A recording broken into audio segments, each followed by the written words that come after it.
Hi, I'm Meral from Meralinthewild, and I thought I would come on today and do a quick review of my Wandrd D1 Fanny Pack, aka bum bag in the UK, because Fanny has a whole new meaning.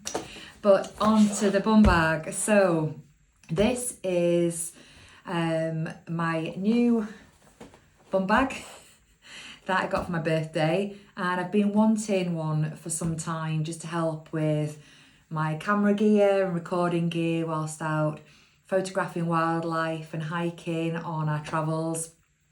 And it's perfect. So I tried it out, which you might have seen very briefly in my last video, which was when I received it on my birthday, heading for the pub on a hike in the Yorkshire Moors.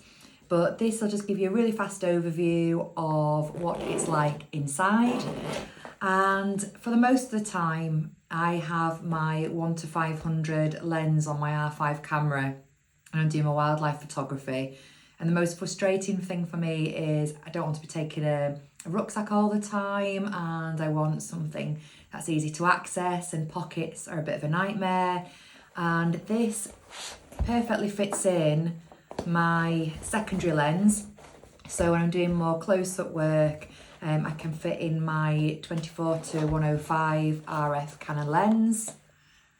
I can also fit in an action, so I'll just take that out. So that's a pretty hefty lens that I've got in there. And yeah, it does take up a lot of room. And if you don't have a secondary lens in here, you can fit in all sorts. It's pretty cavernous really for a mid-size sling, bum bag, fanny pack, whatever we want to call it, wherever you are in the world. But I've also got in here the DJI Osmo 360 alongside the lens.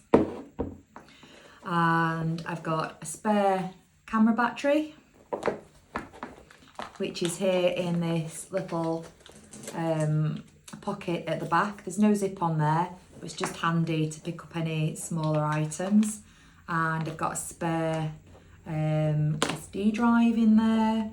There's also a mesh pocketed area, and I haven't actually used this yet, I haven't needed to, but as you can see, hopefully, where the open pocket is at the rear, there's then this secondary mesh pocket which zips. So to be fair, that's ideal for putting in the card and the battery so they don't go missing, but also useful if you just wanted to carry around some extra money, other loose bits and pieces that might go missing, just keeping them secure in there.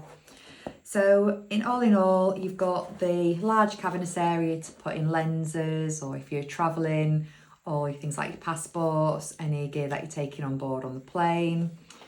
For photographers, a mix of gear depending on your needs. You've got your open pocket, you've got your small zip pocket, and at the back there is also a concealed zip,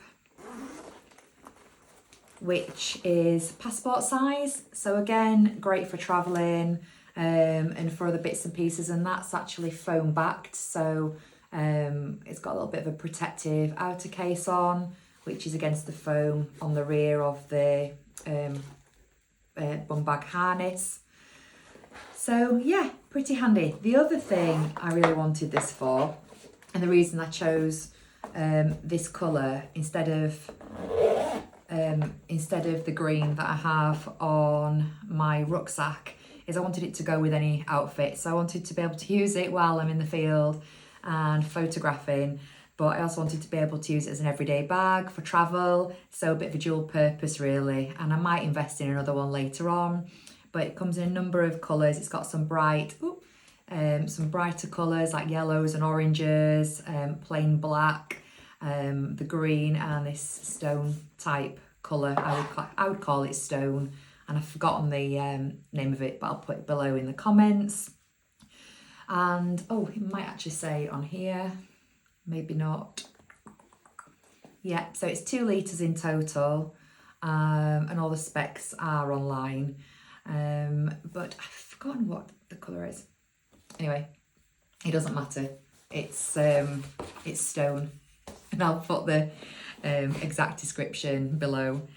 But yeah, that was the main thing. The other reason for wanting a bum bag was I just use carry-on cases. So I have my case, I have my Wandrd 21 litre rucksack. I didn't want to go any bigger than that because although I could do with more space for the lenses and all the photography gear, I also use that as my secondary bag on flights. So any bigger than that and I wouldn't be able to use it on board with my suitcase hand luggage.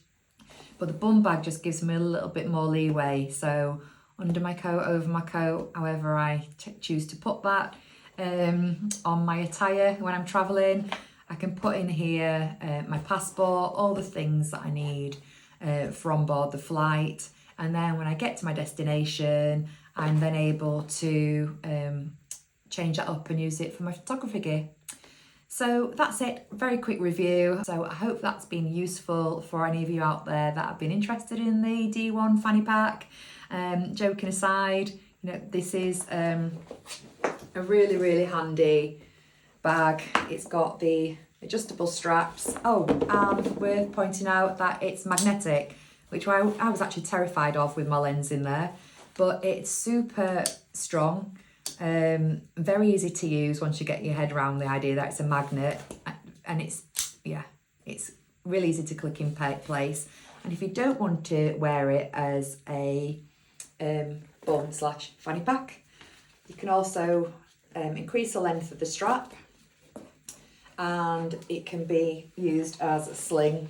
Obviously it's too short at the moment, but if I lengthen that, I can use it as a sling bag as well. So it's a bit of a dual purpose bag. So I hope you've enjoyed that review. Any questions, please feel free to ask. I will be using that in my upcoming trips. I think the next trip is now going to be in Norway, so please come and join me when the new videos start on YouTube. And in the meantime, you can check out my Northwest Spain overlanding series. Okay, bye for now. Thanks for watching, and if you're enjoying my content, please press that subscribe button because that's going to help me massively with content. And thanks for watching.